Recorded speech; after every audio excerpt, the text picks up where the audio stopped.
hari abantu benshi baboshwe n'akadomo. Ndashaka yuko ako kadomo, ako kaburungu ugahindure agakwavu. Kuraho akaburungu. Kuraho akaburungu.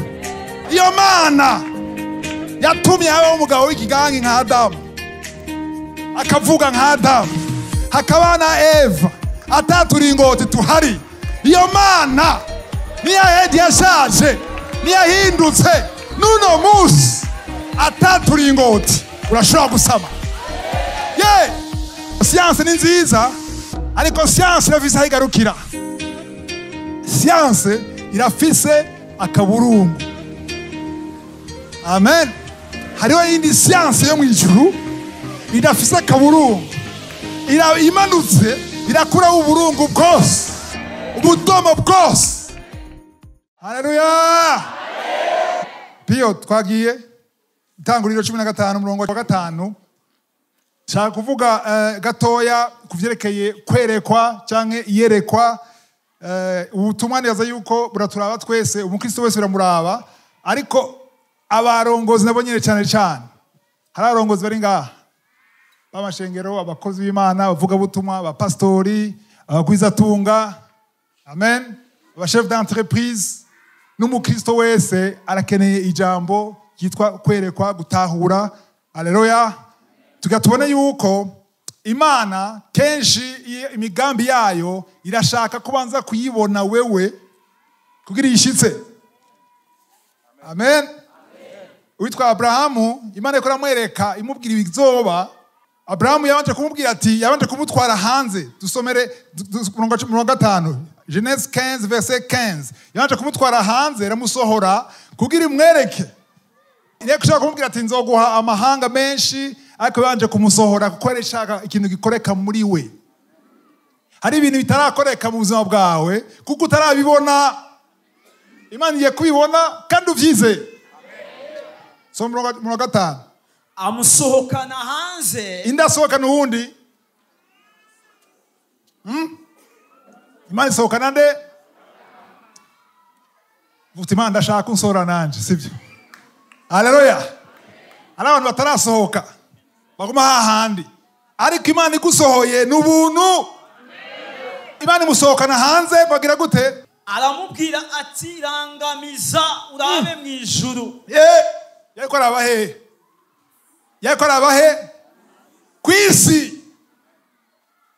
Biragoye gushikira imigambi y'Imana gumuraba kwisi gusa. Makosa 3 umurongo wa 1-3 ngo dushira amaso yacu hehe? Hejuru. Ayo maso avuga sayo mubiri. Ayo mubiri nshaka kumza hejuru gusa. Ocugonga. Ariko y'impuhemu akwiye kuguma hejuru. Kuko y'impuhemu niya komanda aya y'umubiri. Imana yagize gutera musohoye hanze. Uzo rusenga uti Imana sohora. Sohora muri zone ndimo. Ndashaka gusohoka mbone ivyo wanteguriye. Haleluya. Iramusohora hanze wagira gute? Mumbwira gute? Urabe mwijuru uharura inyenyeri. Urabe mwijuru ugira gute? Aha, komeza. Namba woshobora kuziharura. Ninde yashobora kuziharura? Imana mutwaye guharura ibintu adashobora guharura, kubara ibyo adashobora kubara. Haleluya. Bona bajambo, Imana yizi gitigiri c'inyenyeri ego canke oya. Yari bizi, mugabo mbwiye ati harura. Bona bajambo, ngira ndaguha ivyo udashobora wewe guharura. Ngira ndaguha ibirengeye kapasite yawe. Problema nuko turirimita kuri kapasite yacu. Kapasite n'ubushobozi bwacu. Turirimita ku mashure yacu. Turirimita ku miryango yacu. Turirimita aho ku ntara zacu aho tuva. Igihugu tuvamwo. Haleluya. Ntabwo ikintu kimwe ni waguma wirimita kuri kapasite cyangwa ubushobozi bwawe, kenshi Imana izoguha ibijyanye naho nyene ubona. Muravyumva? Yabwiye ngo biharure, izi neza ko atavyashobora guharura cyangwa kubara. Hari ibintu Imana ishobora kuguha izi neza ko wewe atavyo woshobora, n'ingomezi zawe ntavyo woshobora, n'amafaranga yawe ntavyo woshobora, n'ubwenge bwawe ntavyo woshobora, n'amomoko yawe ntavyo woshobora. Ariko ikavuga ati sohoka, imbere yuko nabikora birabe. Ntimurabitahura. Yamubwiye ngo harura, nimba wabishobora, namba woshobora kuziharura, ati uruvyaro rwawe niko ruzongana. Haleluya. Uruvyaro rwawe ruzongana. Uno munsi tuvuga ngo si miliyoni y'abajuive nibo tuzi, ariko hari abayahudi benshi kuva kuri Abrahamu gushika uno munsi nta numwe yovuga igitigiri. Amen. Igitigiri kiraharurika. Haravuga ati umucanga ntushobora kuwuharura, sivyo? Ntushobora kuwubara, ariko umucanga hari uwuzi igitigiri cyawo, yitwa Ndiho. Arazi igitigiri cy'umucanga wo kutanganyika. Ashobora gutwara ku mucanga, genda uharura umucanga. Rimwe, kabiri. Ntushobora guharura umucanga, ariko Ndiho arazi igitigiri. Amaraso ari muri wowe arayazi ngana. Ariko musohora hanze ngo nimba ubishobora.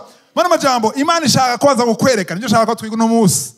Imana ishaka yuko uanza kwizera. Wizera iki? Wizera ivyo wabonye. Wabonye mu buryo bw'imhemo, sivyo? Hariyo ibintu Imana izokwereka, ishaka gukora muri wewe bitarakoreka, kumbure bitazokoreka. Hari abantu bapfuye badashikiriye ivyo Imana yateguye muri bo kubera badashobora kubibona. Umukozi Imana arakwita Imana yitwa Yongicho, ndamuzi, David Yongicho mu Korea du Sud. Yarasi ishengero, bavuga ko yarasi ishengero rya mbere rinini kwisi, abantu miliyoni barenga. Yatanguye ishengero mu nzu ya bermere wiwe, inabukwe y'abantu batanu. Agera igihe agira agatante abantu bakeya bashika nka 15 20, ariko arigisha abo bantu.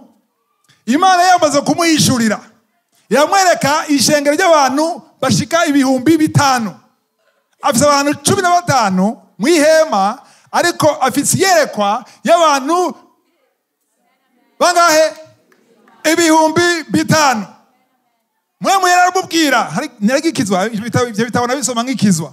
Mwe yaramubwira ati nakweretse iyo urukuraja. No. Nakweretse iyo urukuraja. Kwifata nk'abo bantu 15, uri imbere y'abantu 15, uri imbere y'abantu 5,000. Umunsi umwe baravyuka mu gitondo 15 bari ngaho ngo haleluya, bacarara abana bose. Pastor tumusengere yatewe n'amadayimoni. Haleluya, muriteguye? Pastor vuga buke turakumva, turi ngaha twese. Ashaka sigurira ati rero igituma ariko nasemerera si mwewe mwenyene ariko nabwira. Hari abantu 5,000 bari mu nzira.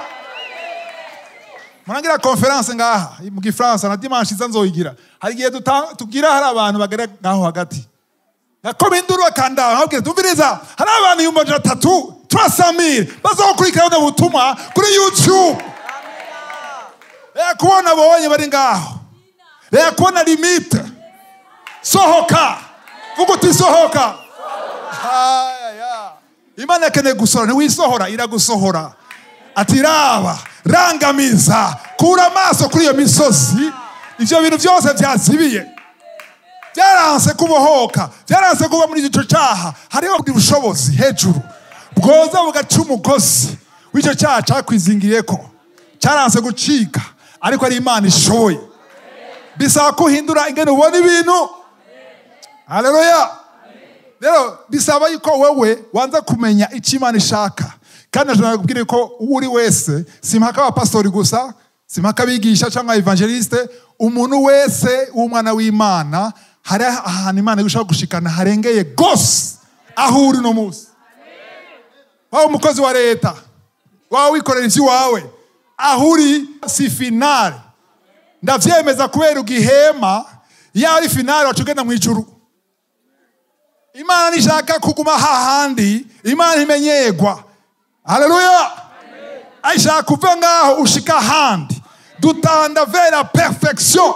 Utarashikira perfection, komeza. Haleluya.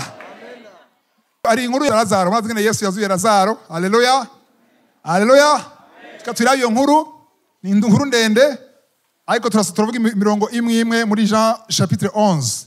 Iyo nkuru rero nashaka twige cyane cyane. Hari abantu bamaze kwiyumvira ngo ngiyigishe yitwa ngo sohoka, si sohoka. Nanye ni titre nziza nanye sohoka, sivyo? Ariko hanene simagaze kuri sohoka. Haleluya. Magaze yuko hari ikintu kikuzibiye ukwiye kuraho. Ana nk'ijya phrase bashize hajya hahereza iki? Akaburungu, akaburungu. Point. Ukinyarwanda ari gute akaburungu? Akadomo. Hari akaburungu canke akadomo.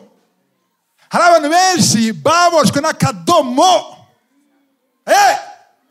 Nashaka yuko ako kadomo, ako kaburungu, ugahindure agakwabu.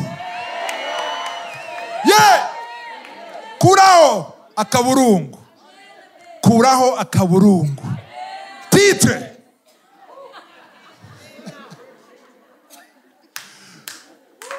Haleluya. Nobwira uburungu buri ngaha. Gocha bugira umucanga watanganyika kumbire. Abantu buzuranye uburungu gusa, ubutomo. Jewe miravye. Nkaraba ngene ngana. Haja mu kiyo nkiraba. N'imiburiburi hoza umuntu ameze uku. Akadomo. Point. Imana ivuga ngo ndubasha ako kadomo kawe. Ako kaburungu kawe naho nyene. Kameme iyo wumva jewe Gideyoni nawe nyene yasa akadomo. Jewe mva mu muryango ukenye uri muto naje nkaba muto. Ariko vraiment vyoshoboka gute? Ariko umumarayika w'Imana yumvise akadomo canke akaburungu yaciye agakuraho. Arakakuraho ashiraga kwabu ati wa munyenkomezi we. Gideyoni yumvise ko munyenkomezi byace bihinduka. Kubera akaburungu kavuyeho. Hari ibintu keneye kugira uhindure ngene ubona ibintu. Igituma namasaba yuko nshiraho kenshi intahe cyangwa ubuhamya samedi imbere yo gusengera abantu ndakunda kubwira abantu nimba wakize rungika intahe. Rungika ubuhamya. Ugira Imana ihabwe icubahiro si byonyene. Kugira abantu bafise ubudomo. Uburungu nibumva ivyakoretse. Jeke tuma mwumva intahe zitangaje kubera iki? Hari ubudomo bwinshi bwari bwaryamye. Bwumvise ngo Mwemse umugabo yige gusengera mushikiwe yarafise amazi mengahe? Yamaze imyaka ingahe? 23 atarasama. Hanyuma eri muri Zambia yumva ubuhamya. Yumva intahe y'umudamu ibereye hariya mu Karuzi. Atarigira sama na rimwe n'umunsi n'umwe. Aravyumviriza ati Mana kakadomo kanje kari he? Ndondera akadomo kanje. Soka. Atatanga kuzarafatira mushikiwe. Afisa gakwawo. Imana yarondera akadomo irakabura. Nta kahari. Nta kaburungu kahari. Haleluya. Amaze amasemene nzamba telefone ngo hewe mushikawe. Yangumba. Imwe bose baheba. Yasamye. Kubera iki? Akadomo, akaburungu kahavuye. Uno musi samediza hazara umudamu amaze imyaka 27 ans. Nawe nyene yumvise uwundi yaramaze imyaka 24 ans yasamye atagira amatrompe. Uturingoti. Atagira uturingoti. Avyumvise yaramaze imyaka myinshi rimwe na rimwe byaraza agasama rimwe bigaca bipfayo arihebura ariko yari abihevye. Ariko yumvise kuriya yasamye ari mu Kameruneza ari muri Italy yavyumvise akadomo kiti yo akabonye. Una musi umwana yaravutse. Haleluya. Azoshinga nawe muzomva samedi. kubera yakuyeho akaburungu. Hari ibintu byinshi bitazoshika mu buzima bwawe kubera wamaze kuvuga ati nuko nyene ndaba nawe ni jewe, amaso yawe ahagaze hasi, sohoka, rangamiza, nta bushobozi bwandiho. Lazaro arapfa amara iminsi 4, murabizi ya nkuru. Arabwira abigisha ati tugende kuraba Lazaro. Hari umushampion w'ubudomo w'uburungu yitwa nde Petero. Oya, si Petero. Oya, le champion, le roi Thomas. Thomas ni umushampion w'uburungu. Avuga ati jewe ntakwiboneye, zana ikiganza cawe ndabe ko vy'ukuri hari inkovu. Rero Yesu ko yarazi ko Thomas abaho, niyumvire ahandi hose yarameze neza, asa neza ngaha mu maso, asa neza, ariko arareka cicatrice. Inkovu iragumaho kugira abatoma bazabona iyo nkovu. Haleluya. Hanyuma Yesu avuze ngo tugende kuraba Lazaro. Thomas utanka ati ewe Petero, Andereya, Matayo, mwumvise tugende dupfane nawe kuko azi ko agiye gupfa, sivyo? Agiye gupfa. Ashitseyo hari abantu babiri bashiki ba Lazaro, ndabazi, batandukanye. Maria nande Marita, n'abantu babiri batandukanye. Nige Yesu yagenda munsi mukuru, umwe yaricaye ku birenge, uwundi shugurika. Ariko ariruka ku buryo ijambo ryose Yesu yavuze Marita yumvise iki? Zero. Yabizi ivyuya gusa, nta kindi. Ariko ijambo naryo yumvise. Maria aravuga ati ebana je simbaha, ndagumye ngaha. Baratandukanye abantu babiri. Rero turabe dusigerageze gusima, simvuga inkuru yose. Turabe Marita ubwa mbere, sivyo? Ubwa mbere turabe murongo 18. Soma kuva ku murongo 18 ndaguhagarika. I Betania hari hafi Yerusalemu nka stadio 15. Nuko Abayuda benshi bari baje kwa Marita na Maria kubirura ku bwa musaza wabo. Baje kubaremesha bari mu kiriyo, Maria na Marita, sivyo? Ariko Maria na Marita ndabereka ngene turonka inyigisho kuri abo badamu babiri bari batandukanye. Hanyuma umurongo kurikira 20. Nuko Marita yumvise ko Yesu aje, aragenda aramusanganira. Ariko Maria asigara yicaye mu nzu. Biratandukanye. Maria yamashuha iminsi yose, ariruka kumusanganira, ataruko anezerewe. Maria aravuga ati je natuje. Maria aratuje. Yesu arakunda abantu batuje, sivyo?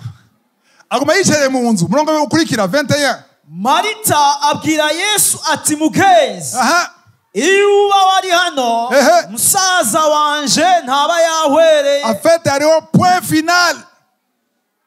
Umva hari akadomo, hari akaburungu. Uraje n'ivyo trota. Mugabo mukurikiye igice cyose kuva ku ntango, Yesu ntiyabimenye yapfuye, yabimenye kigwaye, sivyo? Yabimenye kigwaye, aravuga ati oya sinitugenda katwigumire ngaha. Arikawusha gushika Lazaro apfe.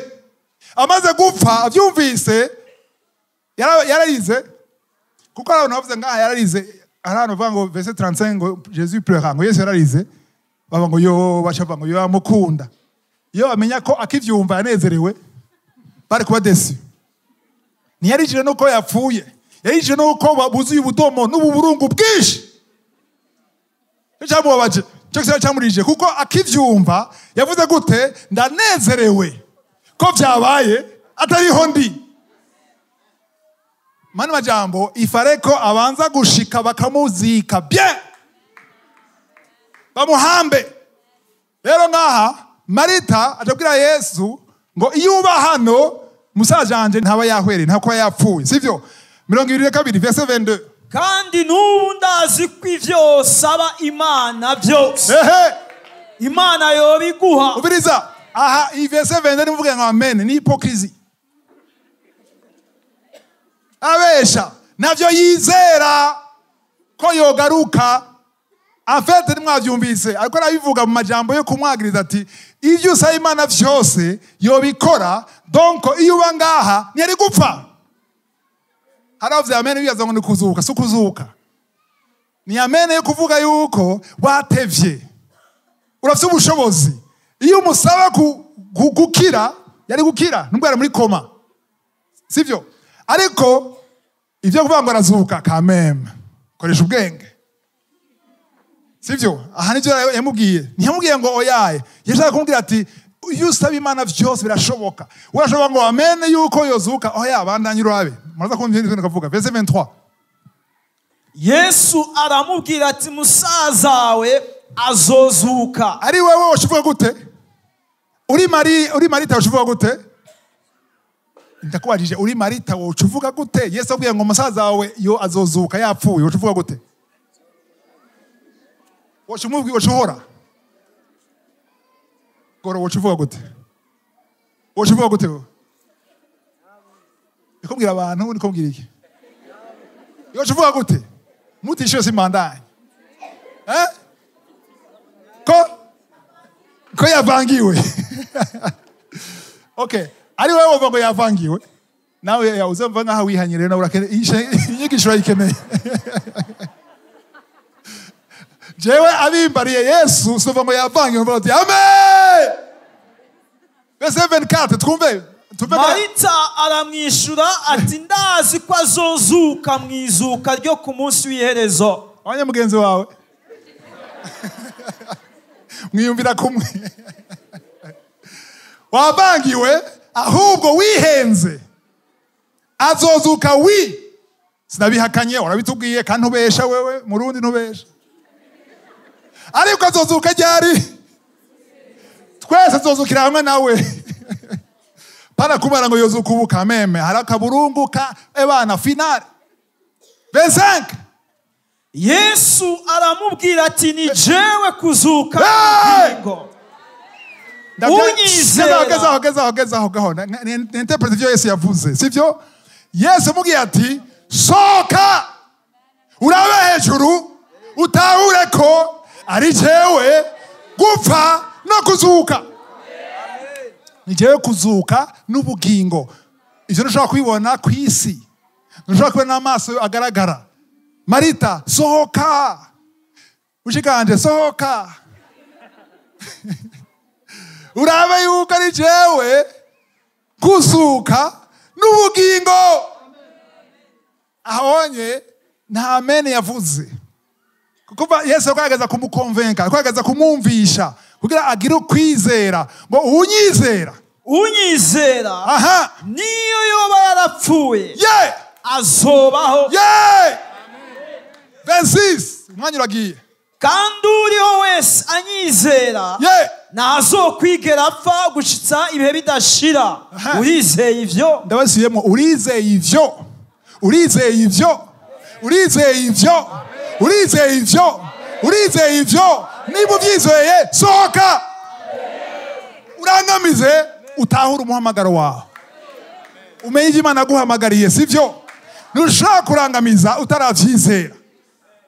Malheureusement Marita ntiyarangamije. Marita ndabwiza ukuri yarabaye déçu. Yavye wa mugabo ntanemera. Ibi nako arambwira ngo muriya muntu yari amaze iminsi na yozuka. Be yishuye iki? Pio yishuye iki? Verset 27. Nawe ati egome. Aha. Mugenzi. Nizeye kuri Kristo. Umwana w'Imana. Umwe wo kuza mu isi. Nusubira kumbwira Lazaro. Niko mvuga wewe. Marita arahinduye conversation. Avuye kuri Lazaro ambwira ivyo. Mugayivuza ababaye. Ndabwiye ituma ababaye. Bandanye verset 28. 28. Avuze ivyo asubira inyuma. Sitokeza ngaho. Mana majambo yabaye poli. Yase kwivumbura. Ngene vuza kano keza, sivyo? Yesu, wewe ni wewe nyene, kuzuka ni wewe, vyose ni wewe, demi tu. Achari zigira. Ashaka kuyumvira, iyo haguma Marita gusa, Lazaro ntari kuzuka. Imana ikeneye kubona akadomo, akaburungu, kavuyeho, kugira itangaza gikoreke. Hakwizera, kuko Yesu, kweki Yesu moja, ngurize ivyo. Kweki imojije, kuko yashaka kuri gitangaza.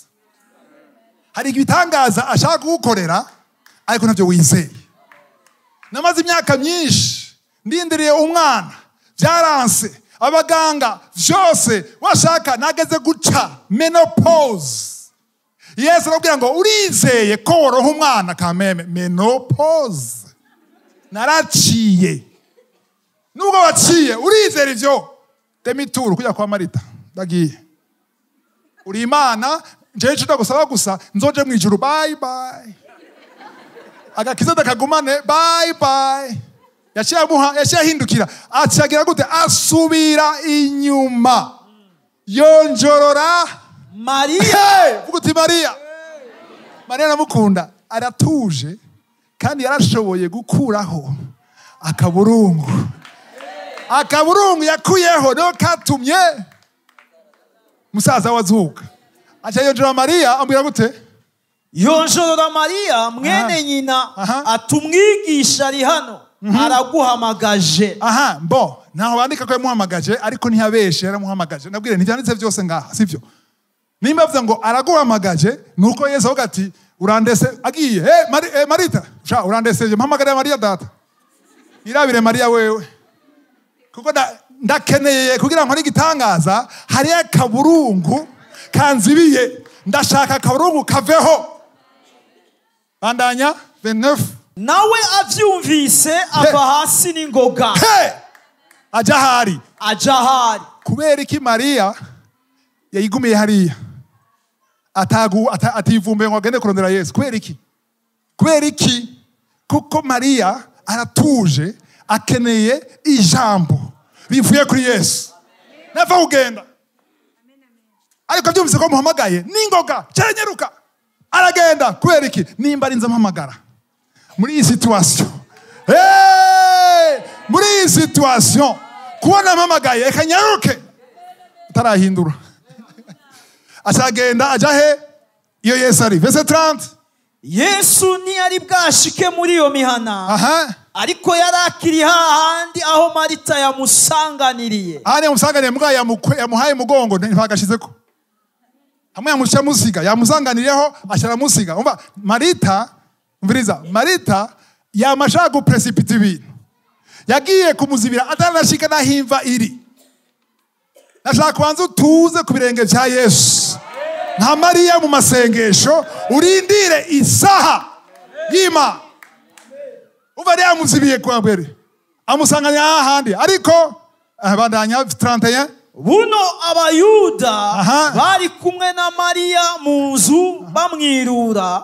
Babonye avuye hasi n'ingoga asohotse baramukurikira bagira ngo agiye kuririra kumva. Nibamenya yuko akurikiye ijambo ryamuhamagaye. 32 tunyarutse. Mariya ashitse aho Yesu ari amubonye yikubita imbere y'ibirenge vyiwe.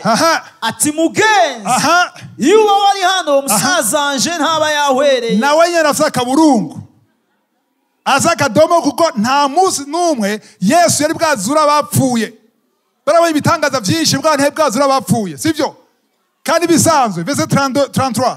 Yesu abonye ko arira n'Abayuda bari kumwe nawe barira agira ikigumbagumba mu mutima arawuhagarika. Bandanya ndaguhagarika. Arababaza ati mwamutaye hehe? Bati mugenzi ngwino urabe. Yesu ararira. Abayuda baravuga bati ingene yamukunda. Bandanya. Ariko bamwe muri bo baravuga bati mbega uyo yahumuye amaso y'impumyi niyoshoboye kubuza uyo ngo ntapfe. Abo n'aba incredule bavuga ngo none impumyi zapfuye kweka atagiriki kweka atavuye wapfuye. Yesu yongera kugira ikigumbagumba mu mutima ashika kumva kandi yarisenga yugajwe ikibuye. 39. Yesu aravuga ati nimukureho iryo buye. Marita mushiki wapfuye aramubwira ati mugenzi erega ubu aramaze kunuka. Haleluya. Bamaze iminsi 4. Ubiriza mbe Marita yagarose ryari avuye yigumuye n'ubutomo bwiwe aragenda asuyogarukana AKADOMO. Urumva aragarutse umva yagiye mu nzu yashavuye. Turigumura kenshi imbere y'Imana. Ndatarigumura imbere y'Imana urabuda ukanga gusenga ukabivamo ukanza ukaruhuka. ukabona ko umukeneye ugasura ukagaruka mugabo nawe ugaruka nawe ubona byanse uruvuga ati sha mugabo hari ahantu Marita asasoraza kurunguruka arabakurikira kandi ngenda icyo hamagariye Mariya hari amajambo batavuga ngaha jewe yashika mu ijuru nzomubaza Mariya ndiyoza ko Mariya baraganiye na Yesu ataramwemeza kandi Mariya ate baravyemera kuko Mariya mu rundi kazi ntagorana rundi kazi ni imvugo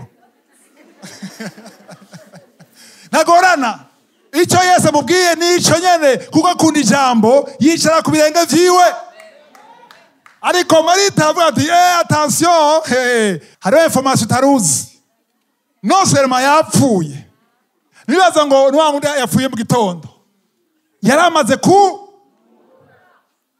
umva hariho abantu bapfa umutima ugasanga mu nyuma bibura barashobora gusora kuwutora bakawundi umuntu akabaho ariko hariho amasaha utarenza ariko barazaramaze iminsi 4 urumva Marita avuga ati ntibishoboka mwana majambo ntibishoboka nta kuntu ashobora kugira gute kubaho verset 40 Yesu aramubwira ati sinakubwiye nti niwizera urabona ubwiza bw'Imana abwiye nde kweka atabwiye Mariya bishoboka yuko akaburungu yamaze kugakuraho ariko abwiye Marita ati mbega uribuka ibyo nakubwiye ko niwizera urabona ubwiza bw'Imana 41 Nuko bakurah ikibuye Buno Yesu ararangamiza ati data Haleluya rindira gatoya igihe Imana abwira Abraham ngo sohoka ambwiye ngo gute rangamiza imbere y'igitangaza Yesu yagize gute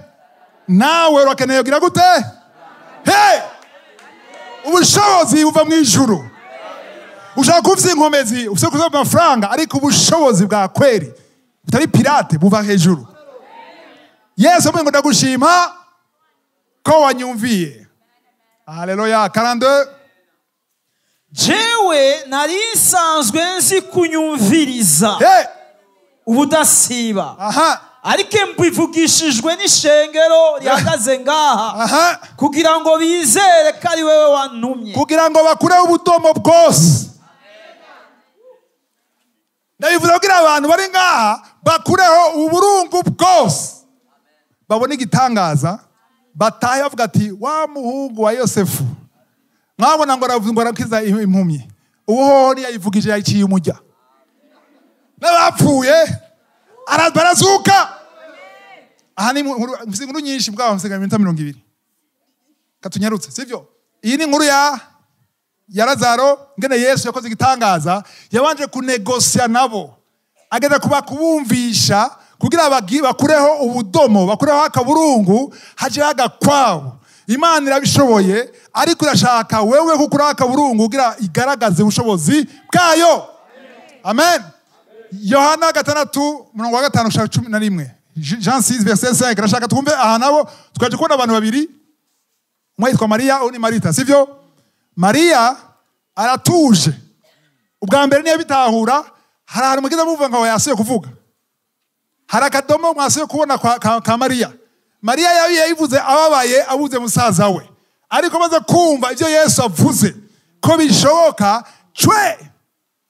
reka tubirindire niba yabivuze birashoboka ariko Marita nubwo Yesu yayivuze yavyanse arivumbura aramuha umugongo arasagaruka iminsi 4 abantu babiri ahanyero wa Marita benshi bakwiye guhinduka wa Mariya sivyo uretuke turabana abantu babiri wa mbere 5 Yohana 6:5 Yesu yunamuye amaso abona ishengero ryinshi riza kuri we abaza Filipo ati tugurira hehe imitsima ngo barye bose abaze jende wa mbere ni Filipo sivyo abaje Filipo ngo abantu bose 5,000 babagabo bose hamwe nka 10 nabangahe 10 barenga niye twogurira imitsima imikate kugira barye barashonje 6 icyatumye avuga atyo kwari kumugeza kuko ubwiwe yarazi icagira kore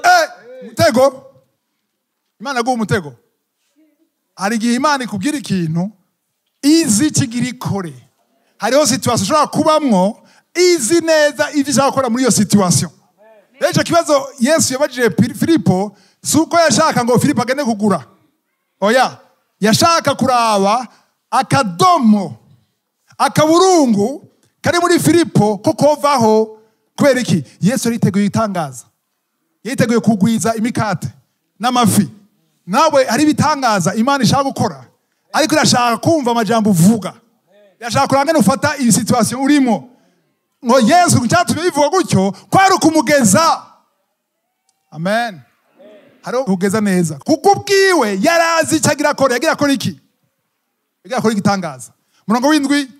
Filipo aramwishura ati imitsima y'idenariyo 200 ntiyobakwira. Naho umuntu wese yohabwa gatoya. Muriko bavyumva?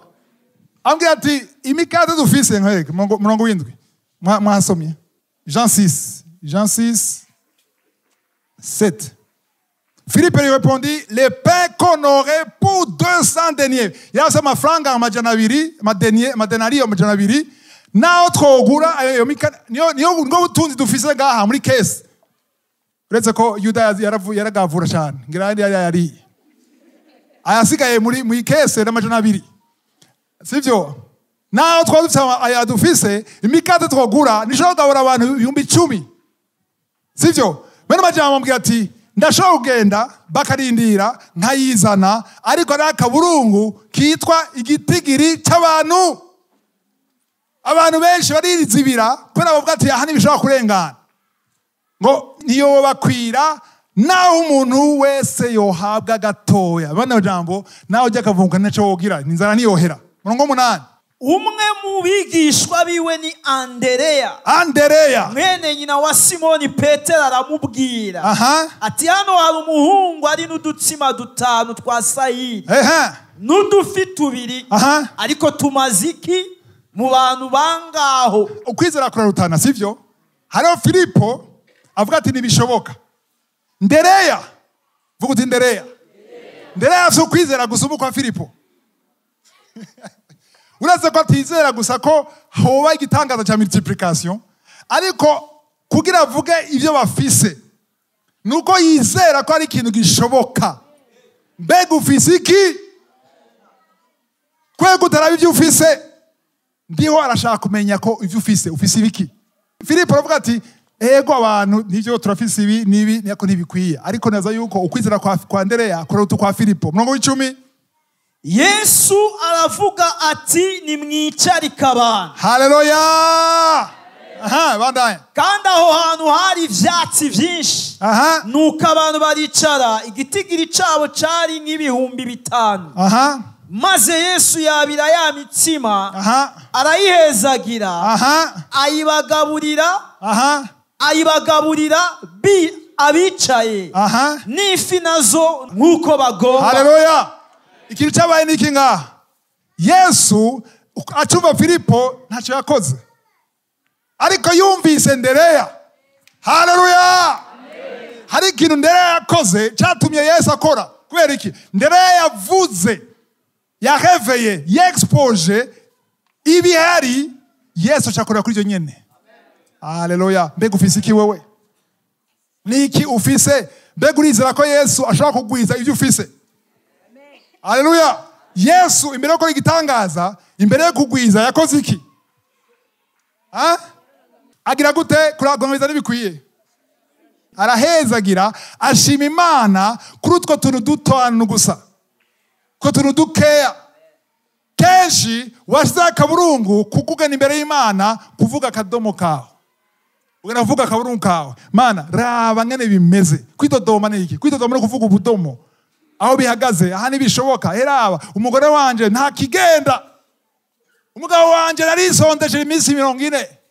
Haguheba ubusambanyi n'inzoga aho gararusha. Kwera iki? Washizeho akaburungu. Mwana wanje aragwaye. Ari posede amadayimoni najakoze abakozi b'Imana bose naragiye naho ntaroye nta kundi. Mana nimba ari byo wanyandikiye ndavyemeye. Mana vuga ntushangira iki gasha? Aho kaburungu kawe aho akadomo kawe umva era je zishobora gutera imbere muri business yanje kubera era igihugu mbamwo nta kigenda mu gihugu canje umva washizeho akaburungu. Ushaka burungu rero kenshi Imana ikora ishaka wowe ugire nka Andereya ukureka burungu ushaka kwabu uvuge ibihari uvuga ati Imana nubwo bitagenda neza ariko wowe urashoboye. Imana ishaka ko uyizera ubanza ubibone usohoke urangamize mu ijuru kandi ibyo ufise ugire nka Yesu ushime kuri bikeye ufise. Akumwana n'akaziri umuntu arabyara kivyarira akaziri umviriza shima kuri uwo mwana w'akaziri ushime Imana ndagushima ko uyu mwana ahari. Hariho benshi bifuza kano kaziri ushobora gahindura kakaba umwana w'icyitegererezo ashaka kuvuga amajambo meza. Abantu benshi barazirika abana babo, barazirika abagabo babo, barazirika abagore babo, baravuma igihugu cyabo. Hakuvuma hezagira. Yesu ntiyavumye yarahezagiye arashima Imana imikate mikeya udufi dukeya. Imbere yuko haba kugwiza habanza kuba gushima.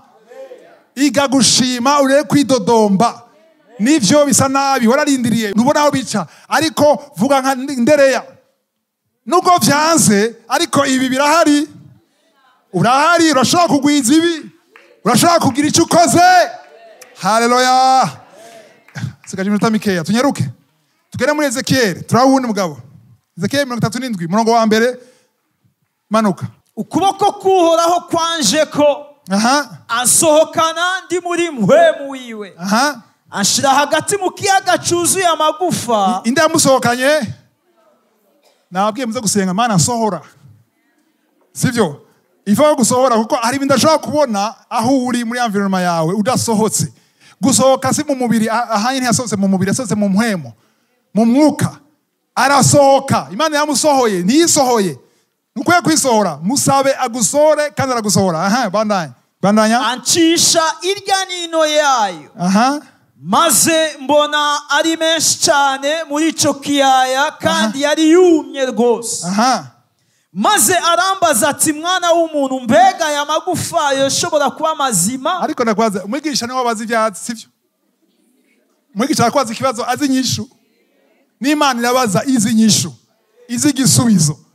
Mwana w'umuntu Ezekiel mbega aya magufa yoshobora kuba mazima?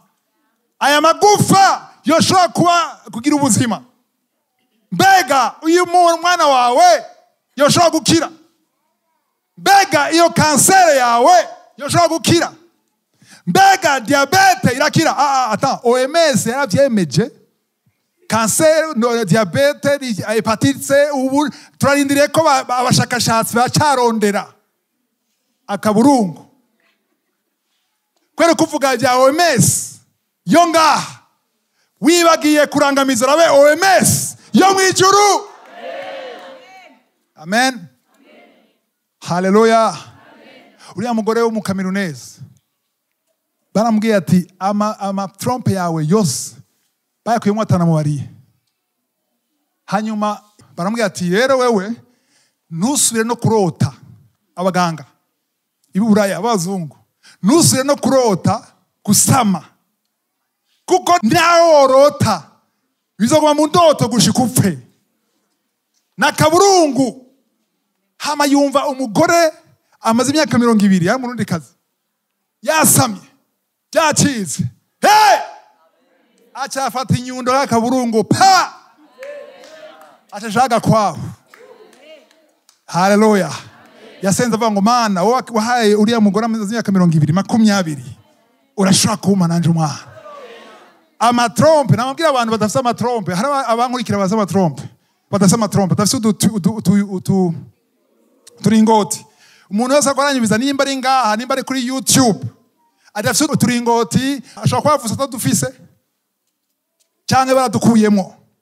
Nimba baradukuyemo kugira Adamu abeho nta turingoti twakenewe. Kugira Eva abeho nta turingoti twakenewe. Iyo Mana yatumye habaho umugabo w'ikigangi nka Adamu akavuga nka Adamu hakaba na Eva ataturingoti tuhari. Iyo mana niya yashaje niyahindutse nuno musi ataturingoti urashobora gusama. Ye kubera washize akaburungu kajanye na science. Iyo science ni nziza, turakunda science. Science ni ituma kanguka ishika ku isi yose. Ibihugu bishika 200 bakanyumva kubera science. Rero sizoyivuga nabi. Sizoyivuga nabi. Muraza ko na logo ya kanguka. Niki kiri hagati? Ordinateur.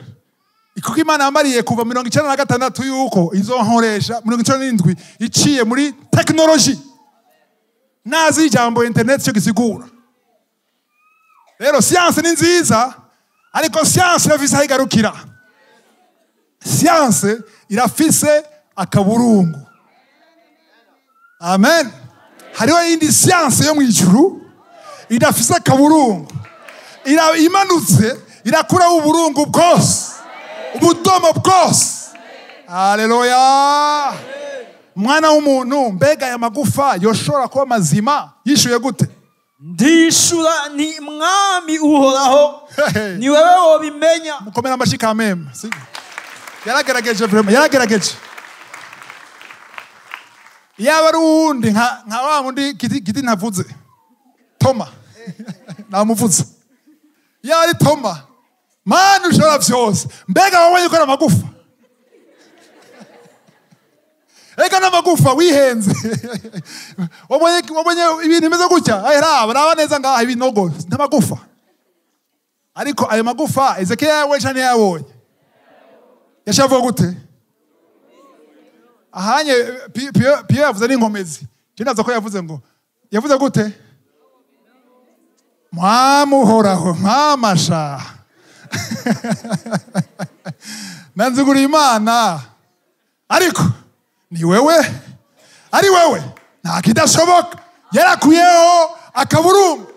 Bandanye vese kati chemeza ko yagakuyeho niki? Arongera aramubarira ati vugira kuri aya magufa. Aha, rindira umviriza, nimba wavyemeye ndavyemera no ivuga. Banza hari ibintu vuga ndavyemera. Uvyemera none? Yego, none bivuge rero. Kwe uvyemera ntubivuge. Kwe kuje gusenga widodomba.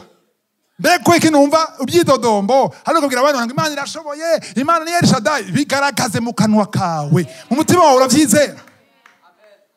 Imwe Imana umviriza yavuze ubwa ngo niwe wobimenya sivyo?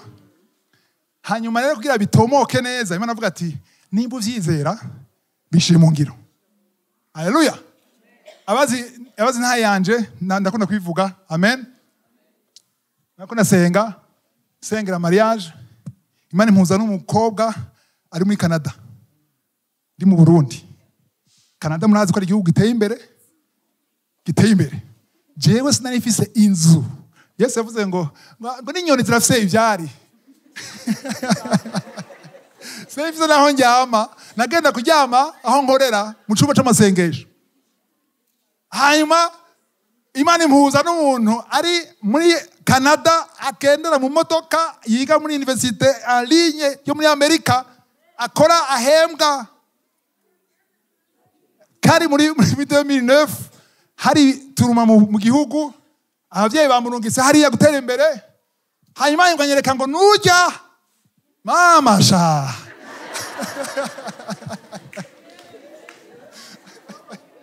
Haleluya. Ariko namaze ko nako biko barafata intumbero, fata umwanya wo kwisonzesha no kwiyiriza nsenga. Haleluya. Cyo ko nasenga candonka vision inzozi. Mbona marayika araza ndazi vyambari. Namona yifuza ni muravyibuka. Murabifata.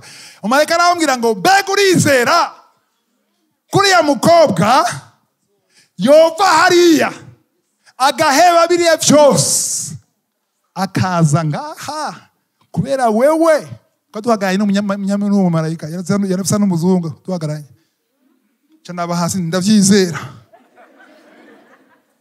Yambwira mu Congereza cyabwira ngo ndaba maso ubivuge cyane ndasubira muri aho maso ndamubwira nti ndizera ko vyose bishobokera Imana.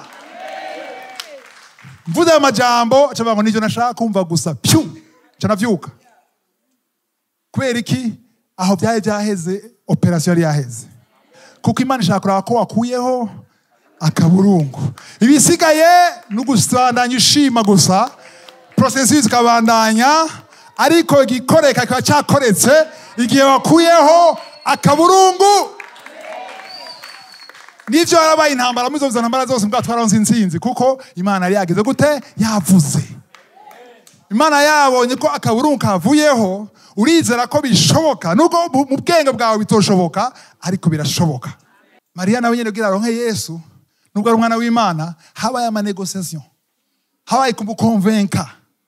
Siko umarayika araje aramubwira ati, umviza nkubwire, muze kuhasoma mwandike Luc 1:26-42. Aramubwira ati, umviriza, waragiriwe ubuntu, umwana wawe adasanzwe yitwa Yesu ari muri wewe. Mariya aravuga ati, marayika, jiranzi ko mwege muhera mudashobora kwihenda, wihenze kuko nubwo nkiri isugi n'umukobwa ndazi ko umwana avuka, sivyo? Bisaba ko umugore aryamana n'umugabo, sivyo? Kugira ashobore kuba gusama. Aramubwira ati rero, inkuru shasha utaruzi marayika, jewe ukumona gutya nta mugabo n'uyu umwe turaryamana. Nivyo nafise umusheri wanje, ndetse umufiance wanje, ariko nturaryamana. Ariko marayika aramubwira, aramwumvisha, aragaza kumwumvisha. Shaka 34, soma 34 tunyerutse. Mariya abaza umumarayika ati, vyo bizobaho bite? Ko ntaramenya icitwa umugabo. Umumarayika aramwishura ati, mpwemu yera azokuzako. Okay, geza ngaho simba 36. Kandi umve Elizabeth mwene wanyu nawe atwaye inda. Kweka vya Elizabeth. Kweka vya Elizabeth. Elizabeth n'umukuzina wa Mariya, sivyo? Yarasinza imaze amezi 6. Igituma Mariya yakuye akaburungu, yumvise.